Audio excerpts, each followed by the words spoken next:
નમસ્કાર મિત્રો, મારી પીઆર ગુજરાતી ચેનલમાં તમારું સ્વાગત છે।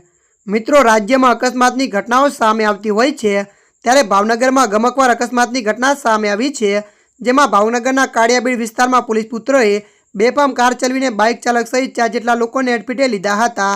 વધુ આપને જણાવી દઈએ કે ગમખ્વાર અકસ્માતની આ ઘટનામાં એક યુવક અને એક વૃદ્ધાનું મોત નીપજ્યું હતું, જ્યારે 2 વ્યક્તિની હાલત ગંભીર હોવાથી સારવાર અર્થે હોસ્પિટલ ખસેડવામાં આવ્યા છે।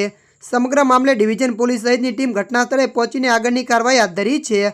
મળતી માહિતી અનુસાર વધુ આપને જણાવી દઈએ કે ભાવનગરના કાળિયાબીડ વિસ્તારમાં સરદાર પટેલ સ્કૂલ તરફના રસ્તે શક્તિમાના મંદિર પાસે એક કાર ચાલકે અકસ્માત સર્જ્યો હતો, જેમાં ભાર્ગવ ભરતભાઈ ભટ્ટી નામના યુવકનું ઘટના સ્થળે મોત નીપજ્યું હતું। ત્યારે મિત્રો, અત્યારની આ દુઃખદ ખબર મળી રહી છે। ત્યારે મિત્રો, હાલ માટે આટલું। મળીશું નવી અપડેટ સાથે। જો તમને અમારો વિડીયો પસંદ આવે, લાઇક, શેર અને સબસ્ક્રાઈબ કરી નાખજો। ધન્યવાદ।